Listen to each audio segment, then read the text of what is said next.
You get breaking news from veteran reporters on radio and social media. Complete House and Senate coverage on SDPB2 TV and online. Plus, the Week in Rewind on TV Fridays primetime. Connecting the State House to your house. SDPB is South Dakota. Learn, dream, grow with SDPB. Your membership keeps public broadcasting free for everyone, with help from... You don't need to worry about the 30,000 miles of underground fiber optic cable making up SDN's vast network. It's always there, connecting you to the ideas and people that matter most. SDN Communications.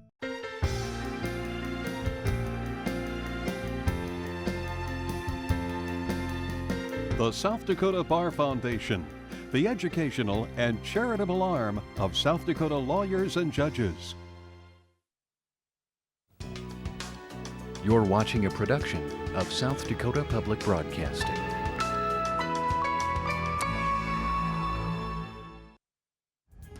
State House program funding provided by the South Dakota Bar Foundation, the educational and charitable arm of South Dakota lawyers and judges.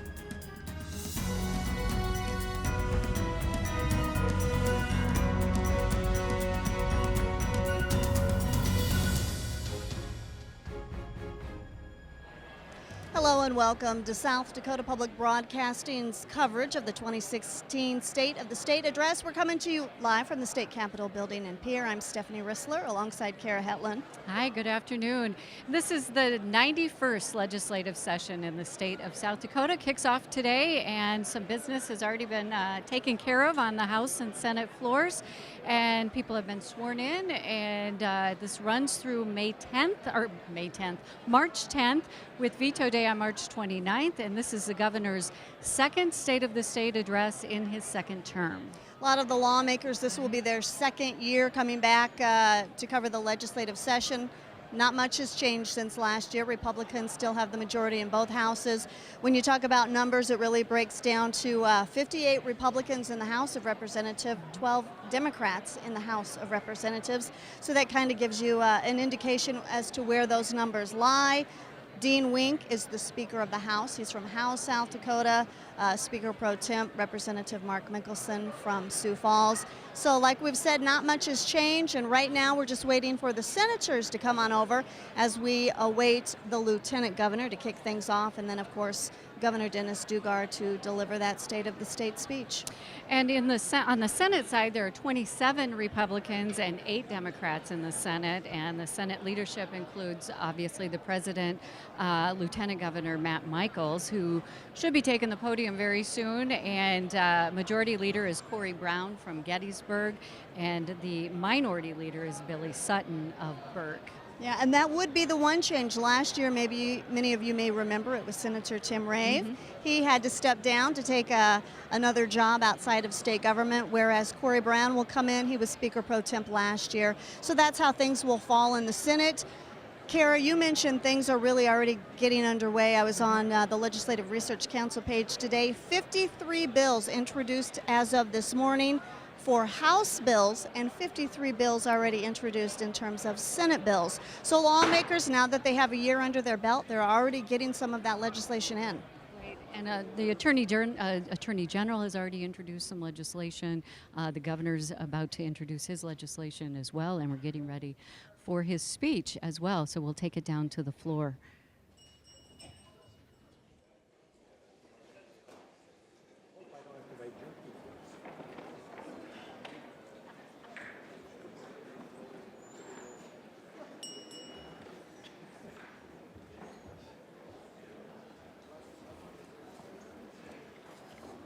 Leading us in prayer this morning is Pastor Sarah Goldhammer from the Fort Pierre Ministerial Association.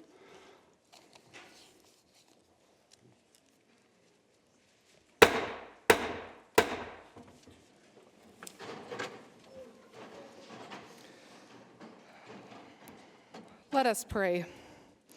Creator God, you created the world and you guide and govern everything with order and love. Continue to look upon the governor of South Dakota and fill him with the spirit of your wisdom. We pray that he may execute the laws with justice and mercy. In the same way, we ask that you look upon the men and women who are gathered here as representatives of the people. As they come with their hopes and concerns, may they always act in accordance with your will and their decisions be for the peace and well-being of all. We pray for the judges, elected officials, and others who are entrusted to guide our political welfare. We ask that you would impart your wisdom and strength upon them so that their actions and duties be carried out with honesty and ability. We also ask that you be with the citizens of South Dakota, that they would know you, your peace, and enjoy all the blessings of this life. In your name we pray. Amen. Now have the Pledge of Allegiance. I pledge allegiance to the flag of the United States of America and to the republic for which it stands, one nation under God, indivisible, with liberty and justice for all. Please be seated.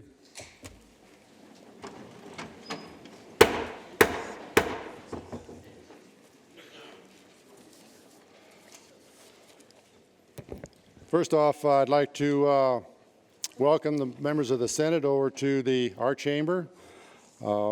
And our House members, welcome back. I'm sure everybody had a busy and productive summer, and I'm anxious to find out what some of your ideas are and some of your solutions to the challenges facing the state. For those that started off in the House and are over in the Senate now, welcome back. It's my pleasure now to introduce our Lieutenant Governor. He's a former Speaker of the House. He is now President of the Senate, and I'd like you to help me welcome our own very Lieutenant Governor of the state of South Dakota, Matt Michaels.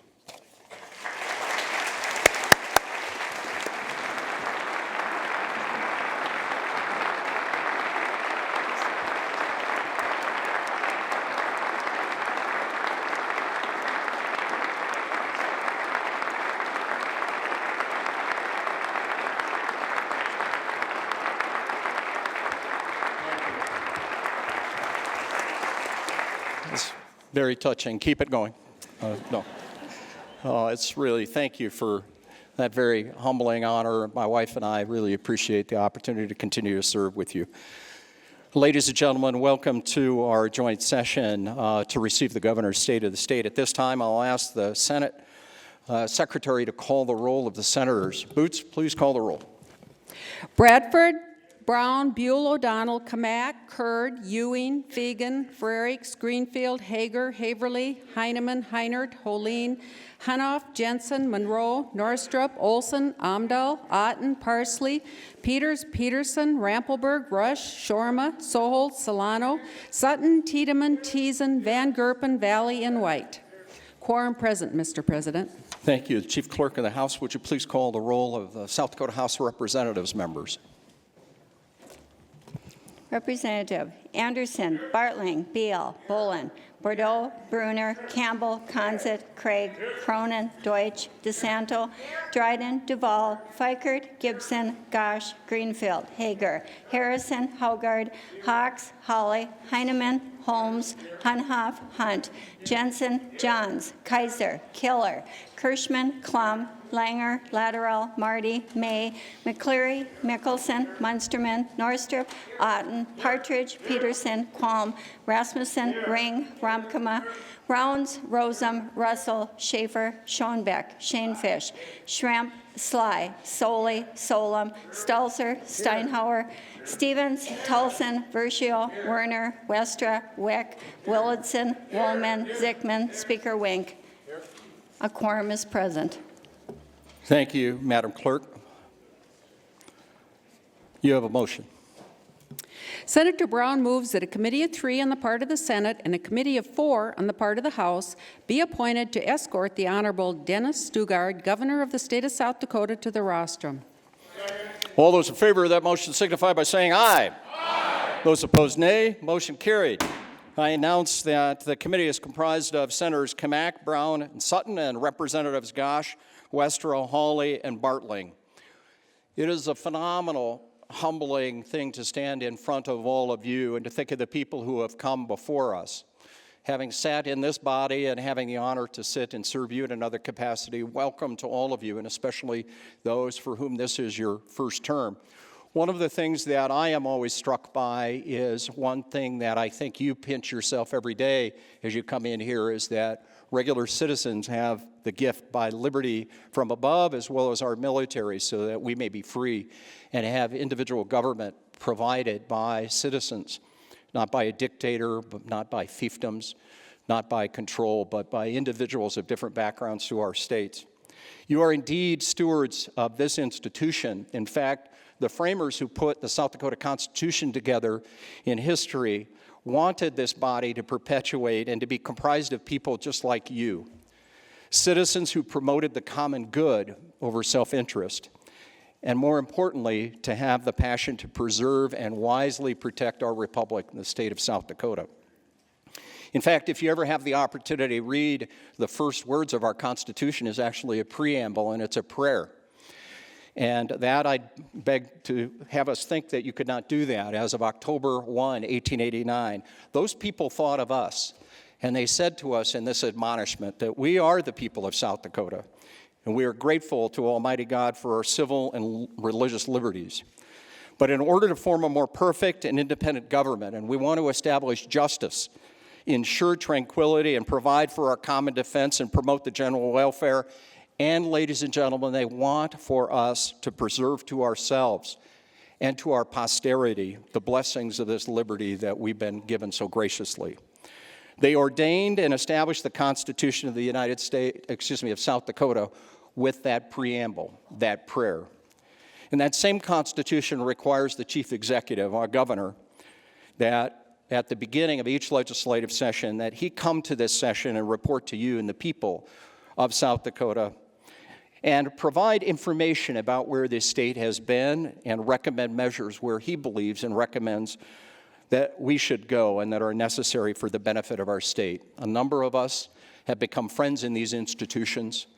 It's my honor to have become his friend, and with Linda and your family, for Karen and me to become lifelong friends in public service through the gift of liberty and the people of South Dakota. Our governor, I've seen firsthand over the years that I've been blessed to serve with him, has toiled to improve this great state. And as a product of that hard work and his commitment, he actually personifies the principles that these founders envisioned. A grandchild of an immigrant, of a family that didn't have much economic backbone, but moral backbone. He's promoted the common good for all of us, not just for a few. And he's a passionate advocate for our great state, as you all know. But I know it deep in my heart that he not only loves this state and his family, but I've seen him profess that in so many opportunities in his incredible mannerism and his love of this state as we continue to go forward. And he most certainly recognizes the state motto, that we really are recognizing that under God, the people rule. Sergeant at Arms, will you please announce the arrival of the governor of the state of South Dakota? Lieutenant Governor and members of the legislature, the Honorable Governor of the state of South Dakota, Dennis Daugaard.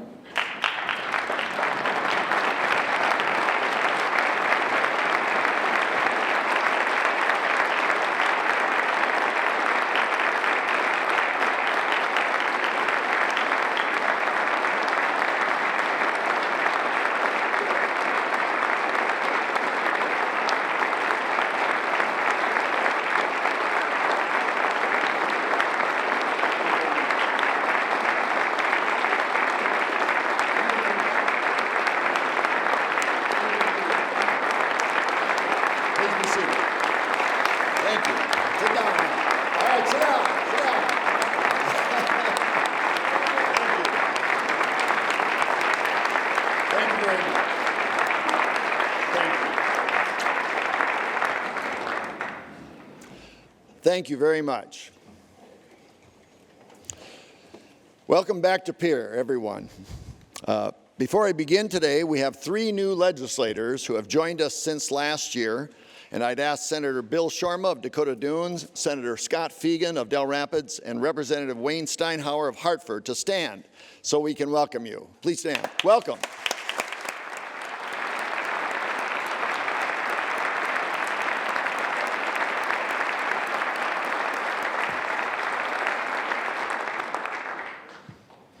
I'd like to begin today by talking about education funding. A year ago, I created the Blue Ribbon Task Force on teachers and students to look into the important issues of education funding and teacher pay. This task force included educators, some of you, members of my administration, and members of the public. The task force undertook an extensive process of seeking public input. Task force members organized or attended dozens of meetings and sought feedback from thousands of South Dakotans. They heard an overwhelming message. The public believes we need to be bold and to act to address teacher salaries this year. Following that public input, the task force held 5 day-long public meetings to consider data, discuss policy options, and ultimately to make recommendations. And I want to thank the task force members for their very thorough work. The final report makes thoughtful recommendations and is an excellent overview of this topic. The key to student achievement is an effective teacher. We all know that. It's the #1 factor that we can control. Despite that, we also know that South Dakota teacher salaries are lowest in the nation and have been for decades. The problem has come to the forefront now because more and more we're hearing from school administrators that the teaching workforce is getting smaller. Schools are getting fewer applicants for each position. Some teaching disciplines like math and science are even more limited. And in remote geographic areas, some schools struggle to attract any applicants at all. The data supports this anecdotal evidence. The task force report includes projections from the Department of Education which show that over the next 5 years, South Dakota will have only 1 new teacher for each position that comes open. Now, 1 teacher per opening may not sound like a shortage, but for most districts, it is. The new teachers coming into the profession will not align with the disciplines where there are openings. There won't be enough new teachers in hard-to-fill disciplines. Rural or remote districts will still struggle to hire. And the quality of education suffers when the schools cannot be selective and have to hire from a limited pool. That's why the task force found that the incoming pipeline of teachers will not meet the projected needs of districts over the next 5 years. We need to increase the supply of new teachers entering the field, and we need more current teachers to stay in the field. Now, I know that other areas of the workforce are seeing similar trends. These shortages are caused by many economic and demographic factors. Salaries are not the only cause of the problem, but we cannot fix this problem unless we increase salaries. We all know that although South Dakota is last in teacher salaries, we're not the last in spending for student. Depending on the source, we usually rank around 40th. The task force considered several possible explanations for this. For example, some were surprised to learn that our spending on administrators, both in terms of salaries and in number of administrators, is comparable to national averages and lower than some other states in our area. Ultimately, the task force found that South Dakota's spending per student is due to the rural nature of our state. We actually spend more per student on facilities and maintenance than the national average. We also have more teachers per student than the national average. Significantly, though, we spend less per student than all of our surrounding states. The states that are most like us, North Dakota, Montana, and Nebraska, spend more per student than we do, have more teachers per student than we do, and pay higher salaries than we do. The bad news is the gap is getting worse. We compete with our surrounding states for teachers, and we're falling farther behind them.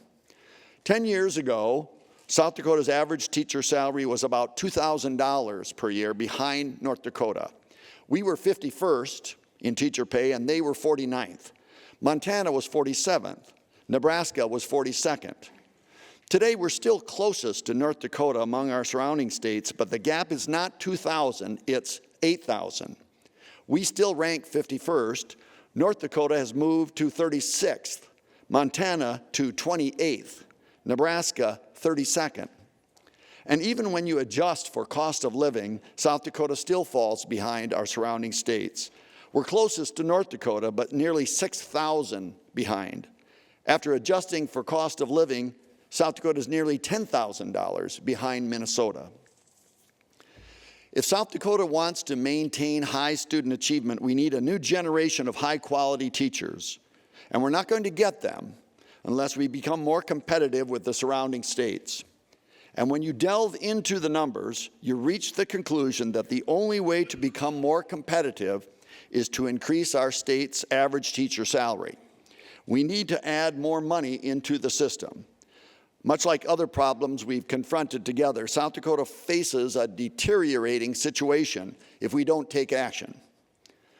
To address this need, I'm proposing a 1/2 cent increase in the state sales tax. This plan will bring about competitive teacher pay, a transparent and fair funding formula, and a more efficient education system. The plan is based upon the Blue Ribbon Task Force report and will achieve its goals. The 1/2 cent will generate $40 million in new revenue beyond our needs, however, and I propose that this excess be dedicated to property tax relief. The centerpiece of the Blue Ribbon report is a revised school funding formula based upon the real input costs of education rather than a per-student dollar amount. This new formula will calculate funding based on a target average teacher salary and a target student-to-teacher ratio, those two factors. South Dakota's average teacher salary is just over $40,000. I'm recommending we set a target average of $48,500. That would be our goal. At that level, South Dakota would be competitive with our surrounding states, and we would no longer be 51st in the nation. As I mentioned, the new formula will also be based on a target student-to-teacher ratio. To be clear, this is not a measurement of class size. It is the ratio of students to all instructional staff, including regular classroom teachers and others such as special education teachers.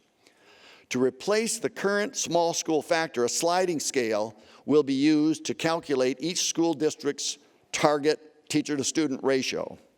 Districts with 600 or more students will be calculated based on a ratio of 15 students per teacher, or 15:1. Those with 200 students or less will be based on a ratio of 12.5:1. Those between 200 and 600 are on a sliding scale. Let's look at some examples. Consider a school district with 175 students, the whole district, K through 12, 175 students. Less than 200, so this district's state aid is based on a target ratio of 12.5:1. If you divide 175 by 12.5, that results in a target of 14 teachers. We have a target average salary of $48,500, so you multiply the number of teachers, 14, by that target salary, $48,500. Then the formula would add additional dollars to cover benefits and overhead to calculate this district's total need.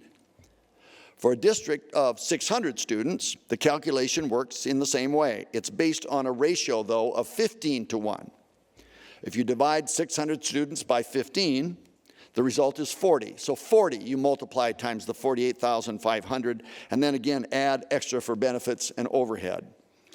This formula will drive a more informed discussion of education funding rather than base funding on an arbitrary per-student allocation. The debate each year will be based on the appropriate target for the average teacher salary. And this is more transparent for both legislators and citizens, and will allow for a better discussion each budget cycle. When you go home, as legislators, you'll be able to demonstrate that school districts are receiving adequate state dollars to reach the target salary.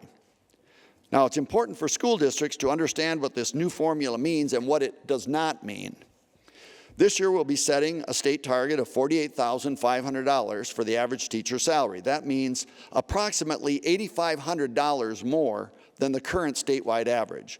This doesn't mean that every teacher will receive $48,500 as their salary, or that every teacher will get a raise of $8,500. It also does not mean that every district will achieve that target average or that level of raise.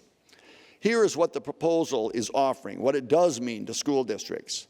We will give you enough money so that if your staff meets the target ratio, you will have enough money to pay that target average. But each district will decide exactly how to use the new funding, because the state doesn't propose to mandate that schools achieve their target student-to-teacher ratio.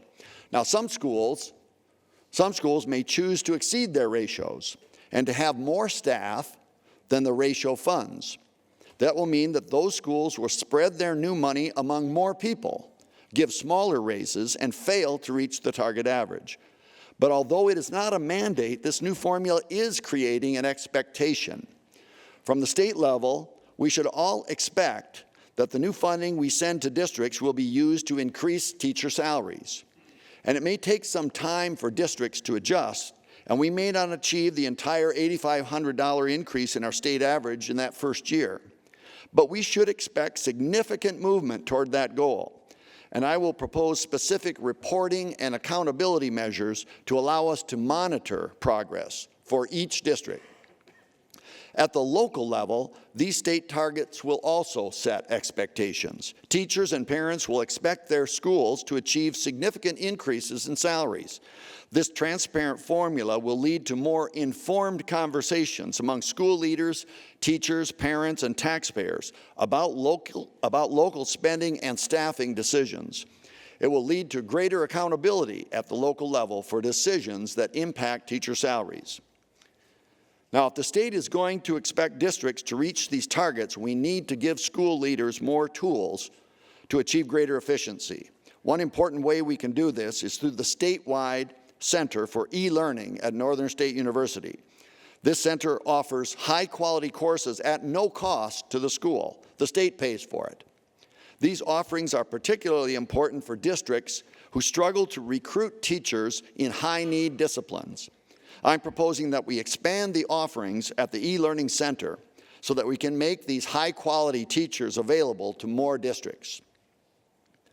I also propose that we dedicate funds to incentivize the sharing of services across districts. Now, the state has already done this in some areas. For example, the state already negotiates the cost of internet bandwidth centrally, and we provide it to the schools at no cost to them. The state also provides a student information system to schools at no cost. Now, these services have a cost to the general fund, but they save schools money more than the cost to the state. In every case, it's voluntary for the schools to participate, but we found the vast majority of schools will take advantage of these efficient means to save money. We can expand this approach to even more areas, from purchasing to payroll to software licensing. We can even incentivize districts to share staff. And by helping districts save money on these administrative costs or staff costs, we can make it that much easier for them to put more dollars into instructional staff. Now, the introduction of new money into school funding also creates an opportunity to fix long-standing problems with the formula. New money means that fixing these problems is not a zero-sum game. For example, we can move to greater equity among districts. Our current system adds state dollars to school district property taxes. You know that. We send more state dollars to districts which have low property values and fewer state dollars to districts with high property values. In this way, the attempt is to provide a uniform level of funding, whether a district has low property values or high property values. But some school district revenue sources, such as the wind farm tax, the gross receipts on utilities, the bank franchise tax, and the revenue from traffic fines, they're all ignored in this equalization effort.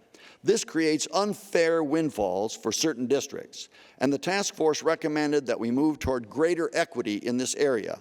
My proposal will treat these other revenues just as property tax values are treated over a 5-year phase-in period. I'm also proposing that the state reinstate caps on school reserve funds. A reserve is a prudent management tool. We have reserves, so do the school districts.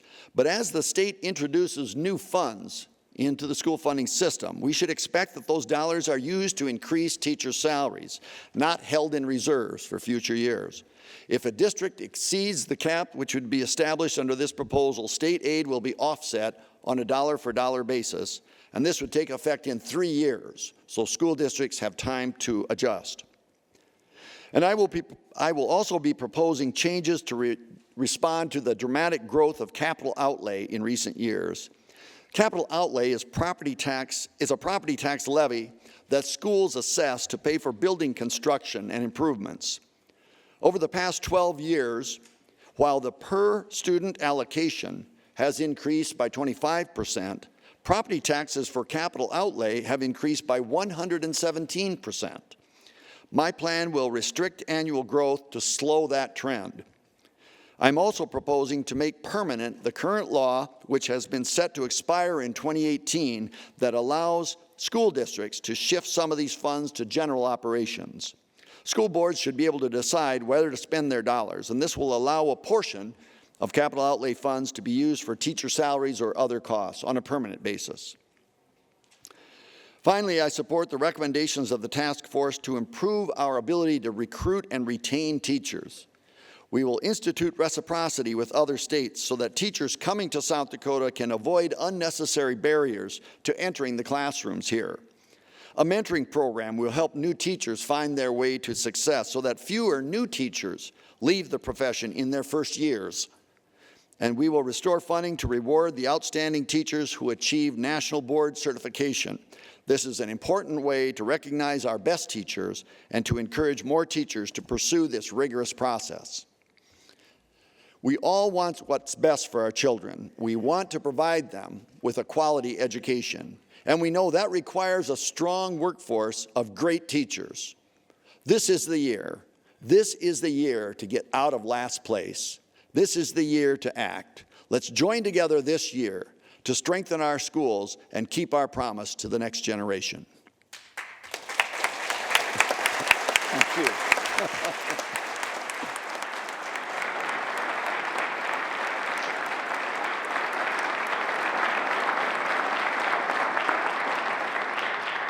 Another important area where we must continue to look ahead is in the South Dakota retirement system. I am very proud, and we should all be very proud, that South Dakota retirement system is consistently among the best funded retirement systems in the nation. We hold ourselves to a very high standard. The retirement system targets 100% funding while using among the most conservative measurements of liabilities of any public pension plan. Other states have taken the opposite approach, which is why nationwide, the average statewide retirement plan is only 75% funded. It's one of the reasons why Chicago is rated as junk, their bonds. Compare that to the South Dakota retirement system, which as of June 30th was 104% funded.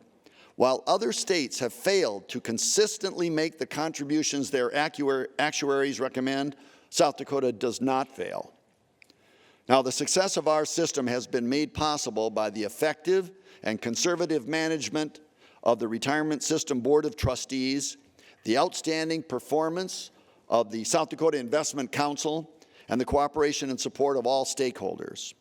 But even with these successes, the Board of Trustees is taking a proactive step to improve the sustainability of our plan for the next generation of public employees. At its December board meeting, the board unanimously approved a new retirement design for new public employees who begin work after June 30th, 2017. The new design accommodates longer life expectancies, adds variable hybrid benefits, and eliminates inequitable subsidies. Those who fall under the new design will not be subsidizing members of the current design. Both plans will be self-sustaining. This change will not affect current employees, not now and not when current employees retire. This change will not affect those who are already retired, and this change will not require additional contributions from employees. The board's unanimous recommendation is subject to your approval, so you will be hearing more about this proposal in the coming weeks. I strongly urge your approval. Unlike other states, South Dakota is not waiting for a crisis to tackle this issue. Our state would strengthen this system now when our pension is over 100% funded, so that our pension plan will be well funded through any future challenges. whether you or I are here any longer or not. Last month in the budget process, I spoke to you about the state's continuing conversations with federal officials about Medicaid. Since that time, federal officials have continued to work on the issues surrounding reimbursement to the state for services provided to Indian Health Service enrollees. I just received a detailed letter from the federal Secretary of Health and Human Services in response to our comments on the draft federal policy change, and I believe that by the end of the month, we will know if this plan is viable. Some of you have asked me, why would a conservative Republican governor propose a plan to expand Medicaid? In fact, last month, the New York Times ran a front-page story discussing Medicaid proposals by conservative governors in South Dakota, Utah, and Wyoming, and comparing their approach with the U.S. senators from those states. Well, if I were in Congress, I'd be doing exactly what Senators Thune and Rounds and Congresswoman Noem are doing. The federal health care law is about far more than Medicaid expansion, and we're already seeing how it has distorted the marketplace for health insurance and led to higher costs. In my opinion, the law needs to be repealed or significantly changed. But at the state level, we do not make federal policy. It's our responsibility to understand the federal programs as they exist and to make the best decisions for our state. That's why, although I oppose the federal health care reform law, my administration has spent 3 years discussing possible approaches to expansion with federal officials. The deal I'm proposing makes sense for South Dakota. It is a good deal. It is a very good deal. This plan will fix the long-standing Indian Health Service reimbursement issue, secure better health care for Native Americans, and cover 50,000 more South Dakotans at no cost to our state general fund. This change will benefit counties by relieving their indigent care costs and by reducing the health care costs for jail inmates. It will reduce the charity care expense that hospitals now pass on to patients like you. We all know that Native Americans in our state were promised health care by the federal government as a treaty obligation. When the federal government fails to meet that obligation, the cost now falls to us. Consider this story, illustrating the current level of service from IHS. Gina is a 39-year-old Rosebud Sioux tribal member and a mother of 2. When she was 24, she received a kidney transplant due to a genetic disease, and her grandmother died of cervical cancer, placing Gina at higher risk for this disease. During Gina's health exam in April 2014 at IHS, some abnormalities were detected. Given her health history, these results should have raised an immediate red flag.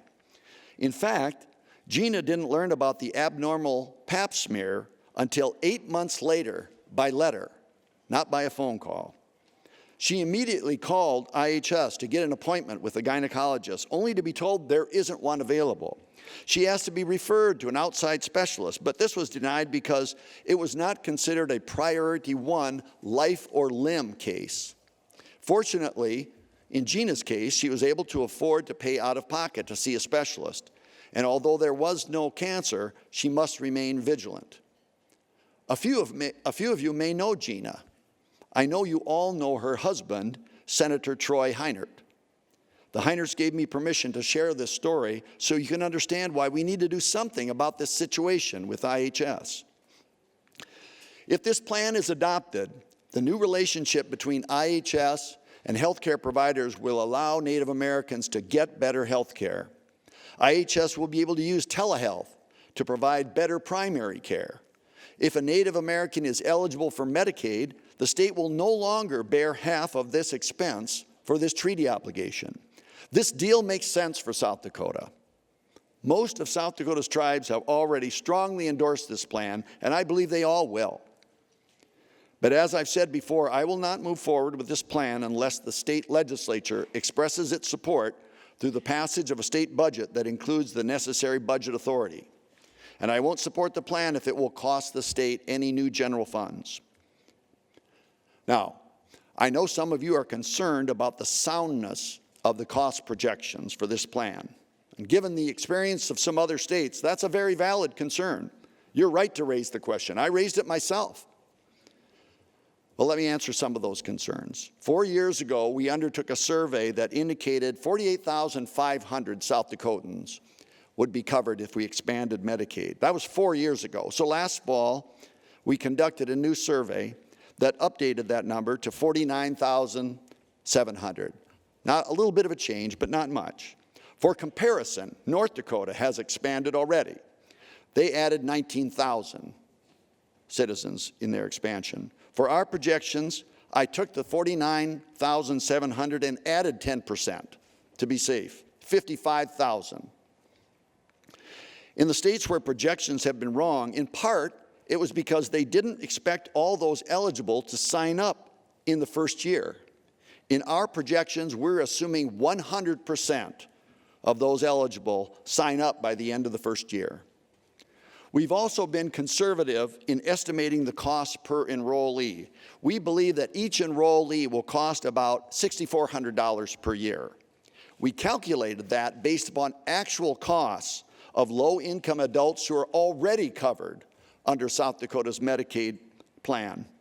But it's also within about $20 of actual costs incurred by expansion states.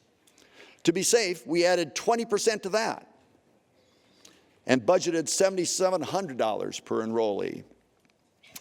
In addition to these safeguards, we're also ignoring that some of the expansion population, about 30% of the expansion population, will be Native American and eligible for 100% IHS reimbursement.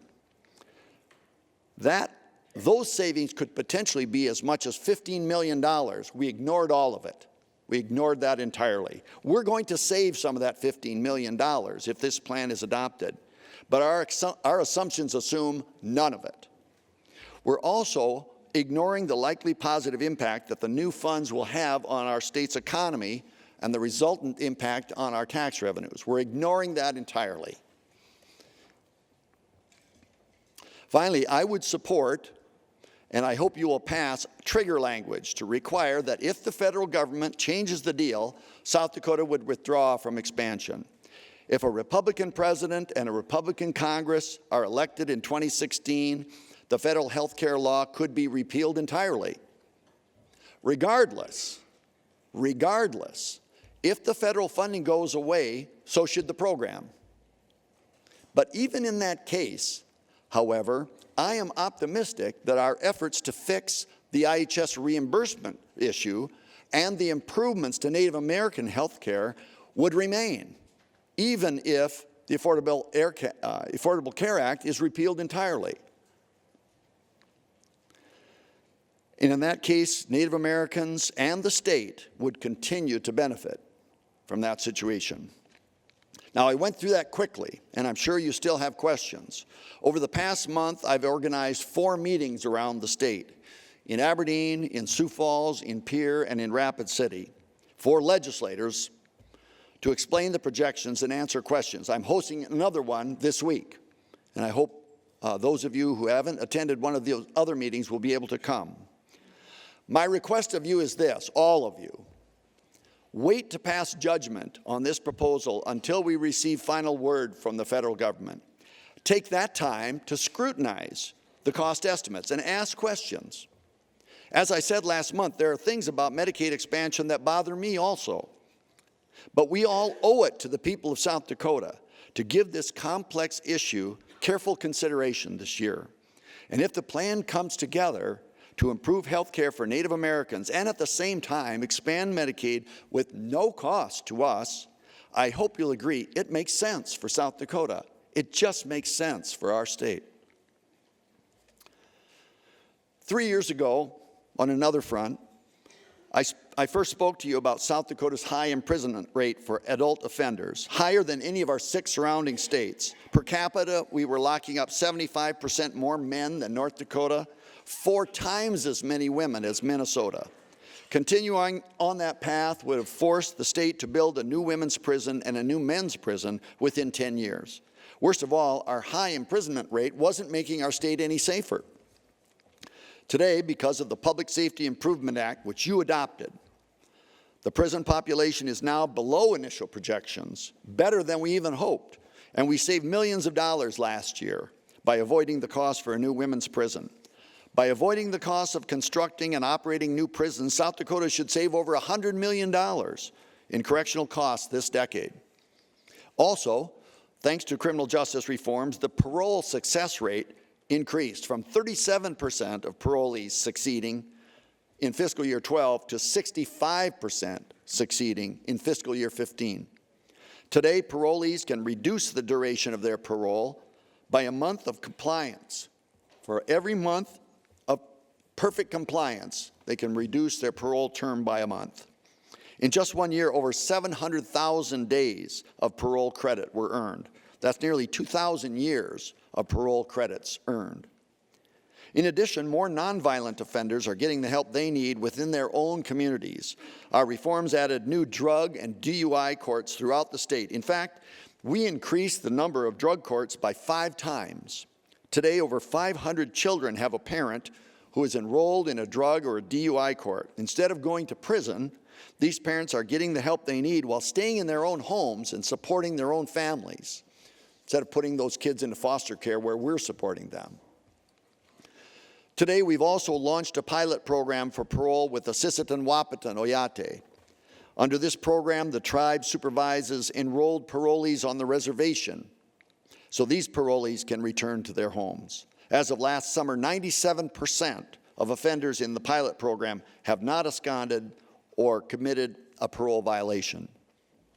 Now, according to the most recent crime reports from the FBI and our Attorney General, South Dakota's crime rate decreased from 2013 to 2014. And we can't definitively attribute the reduction in crime to the Public Safety Improvement Act, but it's certainly a positive sign. Experts say it will take 3 to 5 years, really, to see all the results of these reforms and know if they have had the effect we intended. Still, the early data is promising, and I'm hopeful these reforms will save the state money, hold offenders accountable, and make South Dakota an even safer place. Last year, in that same vein, we also passed a significant reform of our juvenile justice system. The new policies are expected to cut in half the number of youth committed to the Department of Corrections, allowing the state to reinvest in programs and practices that will achieve better outcomes. Now, the state has been working to prepare for the most significant changes. They just became effective January 1st. The Department of Social Services has identified a core set of effective programs to be available in communities.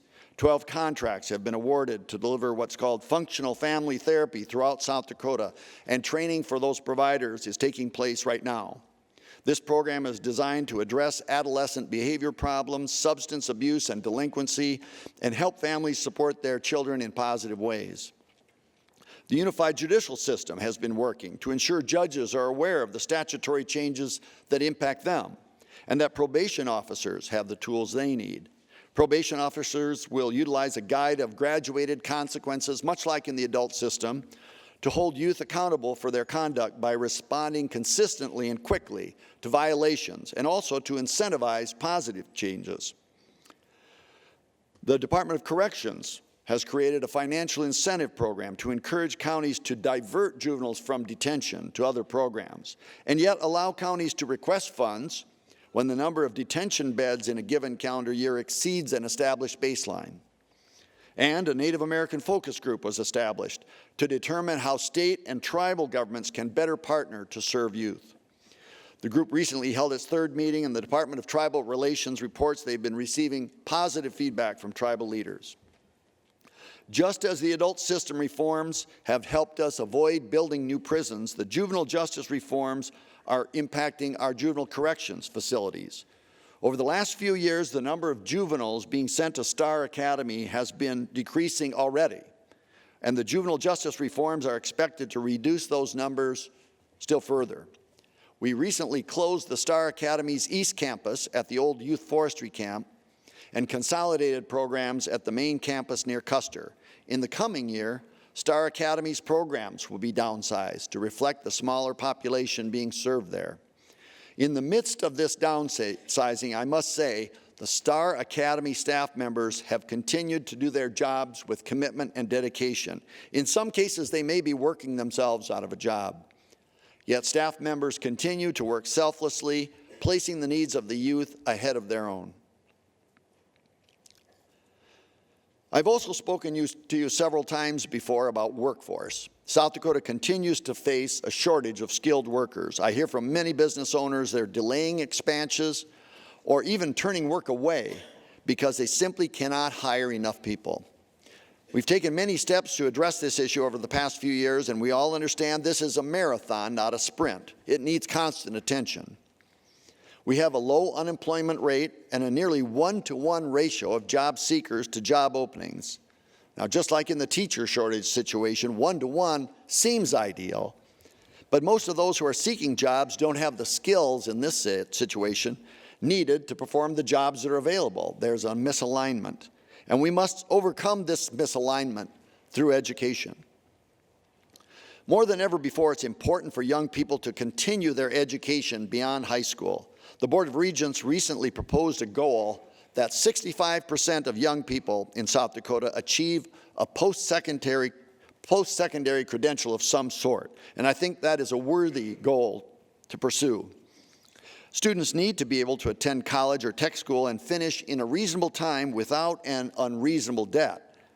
2 years ago, we froze tuition to keep schooling affordable, and my proposal this year to freeze tuition again by using one-time funds to pay debt will again move us toward tuition affordability. Our successful state-subsidized dual credit program also pursues this goal. These are the cheapest credits a student will ever take, and they help make college more affordable. Last school year, South Dakota students saved more than $2.5 million by using this program, averaging more than $1,000 per student in savings. Completing college credits while in high school also helps that student succeed in college by reducing the course load they need to take because they already have credits under their belt. Also, it can potentially reduce the time they need to graduate. The Build Dakota Scholarship is also making post-secondary education an option for more young people. Just over a year ago, the state announced a partnership with Denny Sanford to create a $50 million fund for this full-ride scholarship for those who will work in high-need technical fields in South Dakota. Last fall, nearly 300 students made up the first class of Build Dakota Skilled Scholars. Overall enrollment at the technical institutes went up, and it went up by even more in these high-demand programs. Before we know it, the first Build Dakota Scholars will be graduating and entering the workforce in South Dakota. And of course, young people need good information in high school to help them choose a career path. The Department of Labor and Regulation recently rolled out a new system which enables people to view employment and wage outcomes by program for graduates of our public universities and technical schools. Students and families can use this tool to make informed decisions on post-secondary programs they're considering. For any degree program, they can find out how many graduates are earning a wage in South Dakota, how much graduates are making on average, and in which industries those graduates are employed. The department is also overhauling its SD Works jobs database. Employers will post openings by the specific skills and competencies required for the job. Rather than using job titles and job descriptions, job seekers will have a tool to translate their resume into those same skills and competencies. And this improvement will ensure there are no missed opportunities in making the match between employers and job seekers. As we face our workforce shortage, there's an untapped labor pool of people who are ready, willing, and completely able to work. The unemployment rate among Americans with disabilities is over twice the unemployment rate of those without a disability. Even though more of those with disabilities are working in South Dakota, there are still too many South Dakotans with disabilities who want a job but can't find one. My goal is to make South Dakota an employment-first state. This means making employment the first priority and the preferred outcome for our citizens with disabilities. As part of this employment-first effort, we're working to change perceptions through the Ability for Hire campaign. The campaign launched in August when the Department of Human Services partnered with the South Dakota Retailers Association to educate employers about the process of finding and hiring people with disabilities. As we look to our next generation, we must not overlook South Dakota's Native Americans. Last year, I established the Native American Student Achievement Advisory Council to examine the issues impacting the education of Native youth across the state. Our Native American students hold great promise as future leaders in their communities, of their tribes, and in our state, but we know that our Native youth continue to underperform. The council met 5 times over the course of the year, and the meetings included conversations with students who shared their very personal and powerful stories of struggle, challenge, and success. 2 important themes that emerged from these conversations were the students' desire for high expectations of them and the tremendous impact that caring teachers can have on their educational experience. In December, the council issued its final report and offered several recommendations, including creating a grant program to fund the establishment of up to 3 pilot schools aimed at improving academic outcomes for Native American students. Council members visited schools in other states which solidified their vision for an educational experience that incorporates not only academics, but an emphasis on the whole student, including cultural background, and on challenging students, while also recognizing their individual interests and skills. Recognizing the absolutely critical role that teachers play in a student's educational experience, as well as the difficulty of attracting qualified candidates to teach in rural, isolated areas of the state, the council also recommended a program to assist paraprofessionals who already live and work in some of our struggling school districts to become fully certified teachers. This year, as you know from the budget address, I'm recommending we allocate $2.2 million in one-time funds to start these efforts to improve educational outcomes for Native American students. We need to do better in this area. We really need to do better. Every year I report to you on our Better Government initiatives to make state government more efficient, more open, and more accessible. Over the past 5 years, we've made strides in these areas. Let me just give you a few examples. The Bureau of Finance and Management has revamped the OpenSD web portal. So if you haven't visited OpenSD in the last several months, I encourage you to take a look at it. The public can now more easily access state financial information. The Bureau also posts financial metrics to its website every week. We launched the Administrative Rules website to help citizens find and follow rulemaking.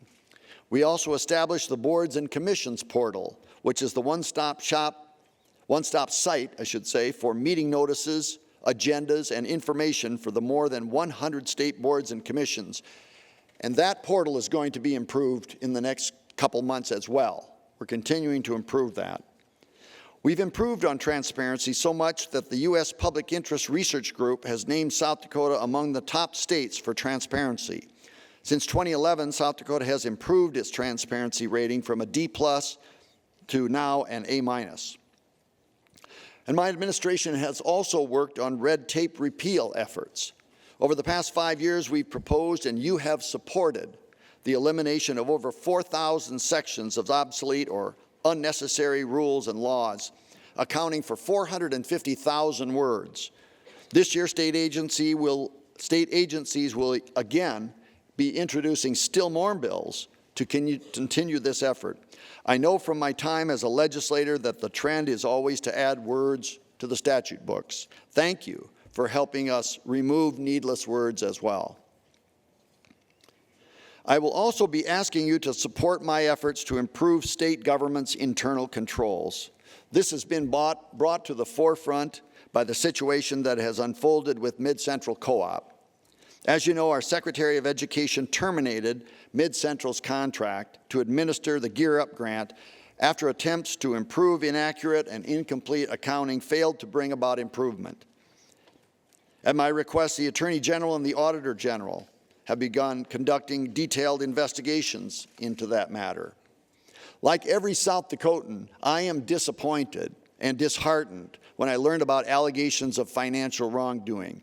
I'm also frustrated at the necessarily slow pace of thorough criminal investigations, and like you, anxious to know the whole story. When a situation like this arises, it's important to handle it in an open and forthright manner, and that's what I've tried to do. First, we report to law enforcement and request an investigation. Second, do everything possible to aid in that investigation. Third, share information with the press and the public as soon as the investigation allows. And finally, invite audits and reviews to identify areas to improve and act quickly to implement those recommendations. Overall, South Dakota, in our state processes, has very good internal controls aimed at safeguarding state government assets and providing assurances that state and federal tax dollars are spent correctly. However, we've learned plainly that our processes don't go far enough to oversee entities outside of state government. These grantees or sub-recipients are not part of state government, but may be used by the state to administer federal grants. The state needs better internal controls to manage these entities that are arm's length to the state. We must install safeguards that will ensure that federal and state objectives are met, expenditures are documented and appropriate, and potential conflicts of interest are recognized and avoided. I've asked Lieutenant Governor Michaels to lead an effort to review state government's internal control processes and recommend changes, and in particular, focus on situations involving these arm's length outside entities such as Mid-Central Co-op, where it's more difficult for state government to maintain direct oversight. I know Lieutenant Governor Michaels is working closely with the Bureau of Finance and Management and with your Department of Legislative Audit to identify internal control reforms to be instituted in every agency that maintains relationships with third parties like this. Having these controls in place will identify areas where the state can improve and prevent future problems from recurring. I hope to have specific recommendations for your consideration during this legislative session. We can do a better job of providing oversight and transparency in these instances, and we will. You know, there are some things about my job that I enjoy more than others. I remember feeling that way as a legislator, too. Many things are exciting, though, about things that are happening in South Dakota right now, and I'd like to turn to a few of them and share them with you. I'm very excited about Good Earth State Park at Blood Run. 3 years ago, you approved $2 million to establish our newest state park. The South Dakota Parks and Wildlife Foundation is in the home stretch of a $7.5 million fundraising effort to match the public funds with private charitable gifts. This will pay for land acquisition, trail development, and a visitor center with exhibits.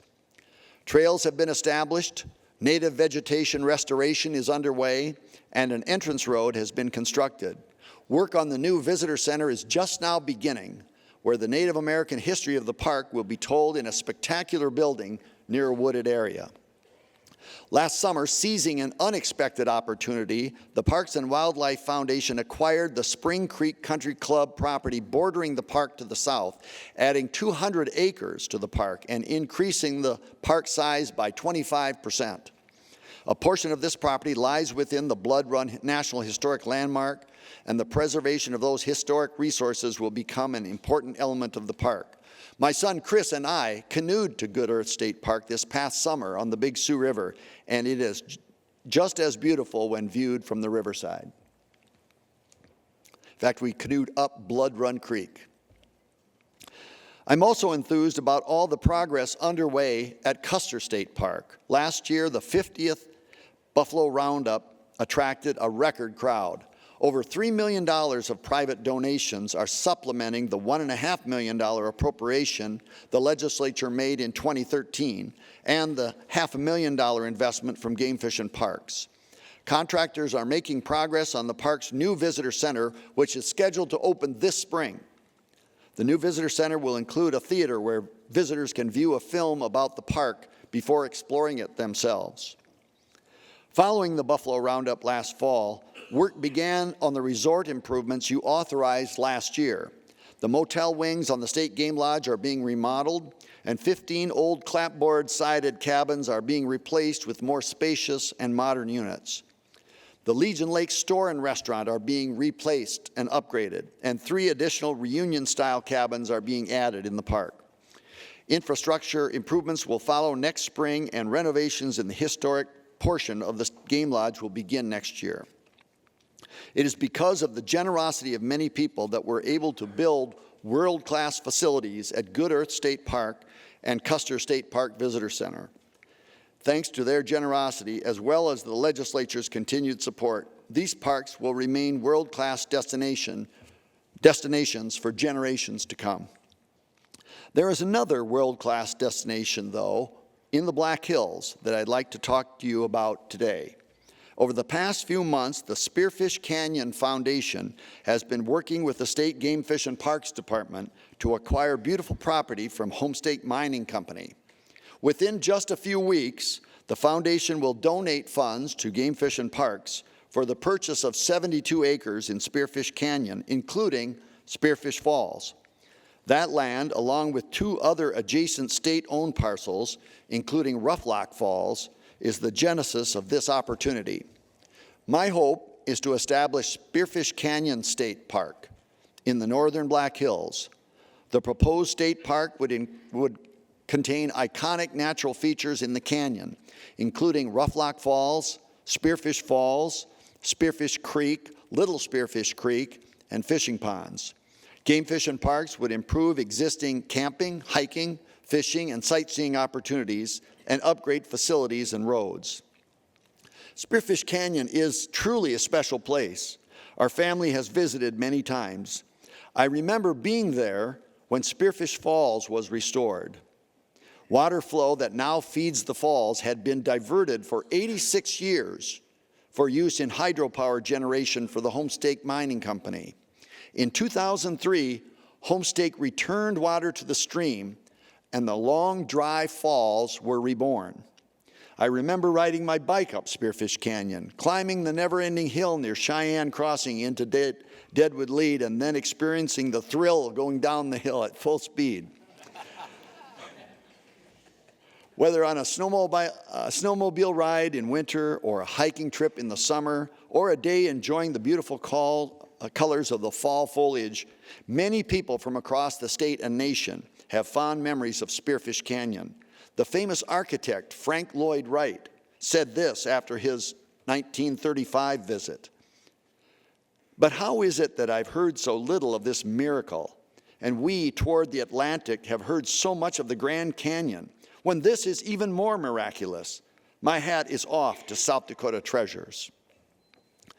I'm very excited about making Spearfish Canyon more accessible as our newest state park, but we still have many steps to go before this idea can become a reality. Senator Thune is leading an effort by our congressional delegation to authorize a federal-state land exchange. This isn't a certainty, but we're working on it, and I'm hopeful. This map shows in green the property which the state owns or will shortly acquire with the Spearfish Canyon Foundation, and the outline shows the surrounding national forest land which we hope to add to it to comprise the larger park. The state's been instrumental in the past in improving and protecting Spearfish Canyon, and I believe this plan will carry on that tradition to preserve and improve this jewel for future generations. Another exciting project is figuratively on the horizon today, but will be literally on the horizon this fall. If you're driving east on Interstate 90 and beginning to cross the Missouri River Bridge near Chamberlain, you will see something very striking on the eastern horizon. I'm talking about a 50-foot stainless steel statue called Dignity, which will be placed on the high bluff near the Lewis and Clark I-90 rest area near Chamberlain. As a gift to the people of South Dakota and as a tribute to South Dakota's native people, Norm and Unibel McKee of Rapid City commissioned South Dakota Artist Laureate Dale Lamphere to design and create this sculpture of a Native American woman receiving a star quilt. This sculpture will be lit at night, and just as Mount Rushmore and Crazy Horse have become iconic images in the mind of our visitors, I believe Dignity will become one as well. The sculpture will be unveiled in September. I'd like now to talk for a few moments about South Dakota's railroads. Rail may not be as visible as our state parks, but I'm very excited by the progress our state has made in developing rail infrastructure. Because South Dakotans consume only a modest share of the grain we produce, Our state relies almost entirely on railroads to deliver our grain to out-of-state markets. In October, the U.S. Department of Transportation awarded the RCP&E Railroad a $6 million Tiger grant to upgrade rail near Huron and to install a long siding near Philip. Now, a siding project might seem insignificant until you understand the situation. Today, between Fort Pierre and Rapid City, that 165-mile stretch of rail has no siding long enough for head-to-head trains to pass each other. A train leaving Fort Pierre forces a train in Rapid City to wait for the Fort Pierre train to reach Rapid City before the other train may start eastward. Construction of the new siding will allow up to 100 more trains per year to run over this section if demand warrants. This is good news, and this good news follows the state launch just over a year ago of 4 other rail projects in South Dakota. 2 of these projects involve sidings in Huron and Aurora and reconstruction of a portion of the Sioux Valley line in southeastern South Dakota. A larger project will upgrade the Britton line in northeast South Dakota. This $11.5 million project will construct the south leg of a Y at Jarrett Junction and replace 29 miles of light rail with heavy rail to enable it to handle modern traffic. Dirt work on the Y is complete. Final delivery of heavy rail will be in March, and installation will begin in the spring. A $30 million grain terminal in Britton is under construction, prompted by these rail improvements. Another $35 million rail project was supported in part by your appropriation of $7.3 million. This is reconstructing the state-owned line, which, between Chamberlain and Presho, has been unusable for many years. Here's a picture of how badly that line has deteriorated over the past few decades. That rail is like a roller coaster. Work on the smaller bridges is on schedule, with 93% of the work complete east of Reliance and the balance to be finished by the end of March. The Missouri River Bridge work is substantially complete, with minor punch list items remaining. Culvert repairs are 100% complete. 100% of the tiles, rail, joint bars, tie plates, anchors, and bolts are on hand. Rail, but not ties, is in place from near Reliance to east of Kennebec. Go figure that out. I don't know. Install the rail first and then the ties. They know what they're doing, I guess. Installation will resume in the spring. The contractor, as I said, is installing rail first, and then we'll go back to install ties, and we anticipate an operating railroad by this fall. A $40 million grain and fertilizer terminal at Kennebec, prompted by this rail improvement, will also be complete this fall as well. I'm also pleased about the Sanford Underground Research Facility at the former Homestake Mine. The Deep Underground Neutrino Experiment and the associated Long Baseline Neutrino Facility made great progress toward fruition this past year. The proposed experiment will fire a beam of neutrinos from Fermilab outside Chicago through the Earth to the Sanford Lab. There, this very large experiment will house huge detectors to give scientists information never before collected about neutrinos. Congress has appropriated funding to complete the rehabilitation of the Ross Shaft, to install rock handling equipment, and to make other site preparations for this monumental experiment. We're hopeful that funding for the project will be included in the President's FY17 budget proposal next month. Our state's investment in the facility and your continued support has put the lab in an unprecedented position to succeed. Finally, I'm very excited to report that tomorrow, residents will move into the new State Veterans Home in Hot Springs. Many of you were here in 2013 to support construction of this new home, and you know it has not been easy. Our first request for federal grant support was denied. Then, even as we overcame that setback, the initial bids for construction were millions of dollars beyond architectural estimates and available funds. The Lieutenant Governor and the South Dakota Department of Veterans Affairs spent many hours considering alternative designs and working with the VA. After months of long meetings, the federal VA agreed to extend the state's grant, giving us time to reduce the cost of the project without additional state funds. Now, the State Veterans Home is finally finished. It has been completed on time, under budget, and it is debt-free. It is a beautiful building and a fitting tribute to our veterans. A grand opening event is planned for the spring. For the past 2 years, the South Dakota Department of Veterans Affairs has been on a mission to contact all veterans in South Dakota. With over 70,000 veterans, this has been a challenging undertaking. This year, the department is focused on contacting veterans of the Korean War. Over 60 years have passed since the Korean armistice was signed. Wedged between World War II and Vietnam, the Korean War has been referred to as the Forgotten War. To thank our heroes and to let them know they are not forgotten, the Republic of Korea is awarding Ambassador of Peace medals to all American veterans who sacrificed for South Korea's freedom. Hundreds of those medals will be conferred today, both here at the Capitol and in other locations across South Dakota. Joining us today from South Korea is the Honorable Sung-Chun Park, the Minister of Patriots and Veterans Affairs, along with his staff. Let's welcome them to South Dakota.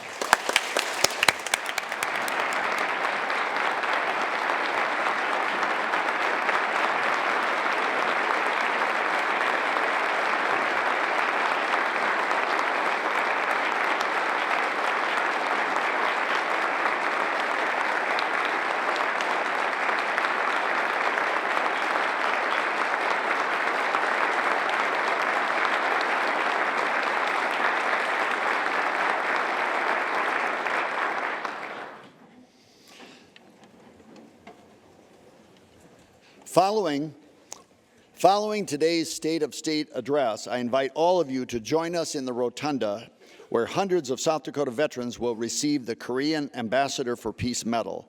The ceremony will start at 2:30.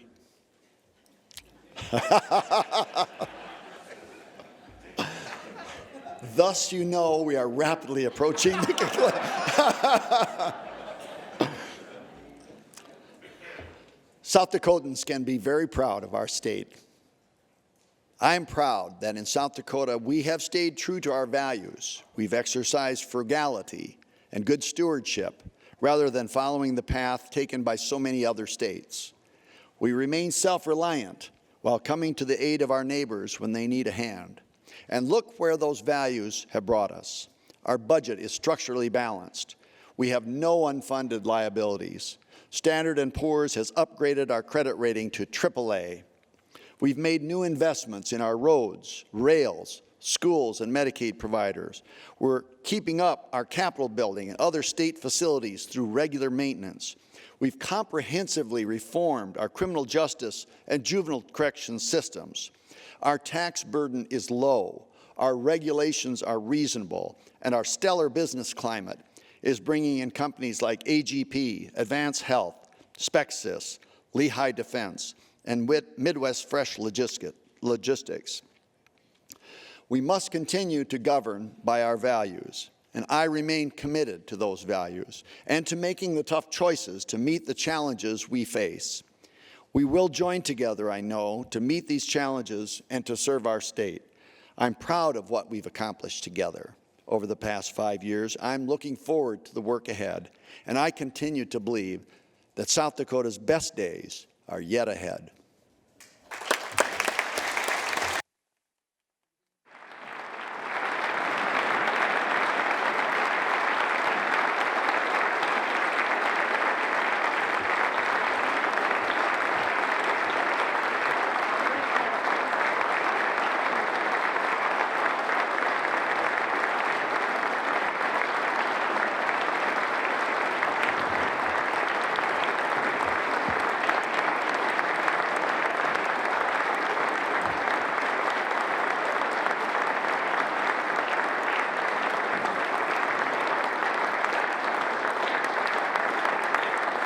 And that concludes Governor Dennis Daugaard's State of the State address for 2016. The governor touching on a number of things.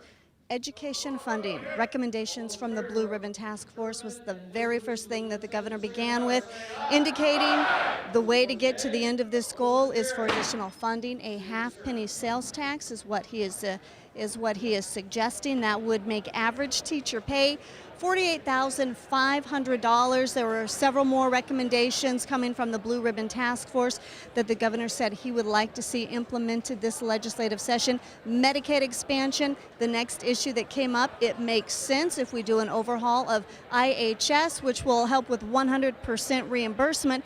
It will also help make health care better for Native Americans in our state. The state retirement system was one of the other things that brought up.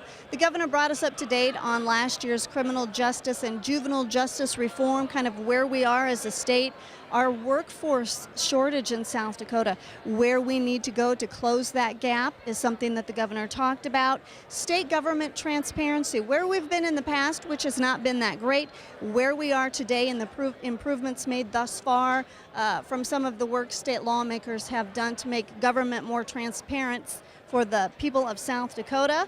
And that does conclude our coverage of the 2016 State of the State Address. If you missed any of it, check it out online at sdpb.org. This is the beginning of the legislative session. Your State House team will be here covering all the action. Until we see you tomorrow, on behalf of Kara Hetland and all of us with South Dakota Public Broadcasting, thank you for watching. State House program funding provided by the South Dakota Bar Foundation, the educational and charitable arm of South Dakota lawyers and judges.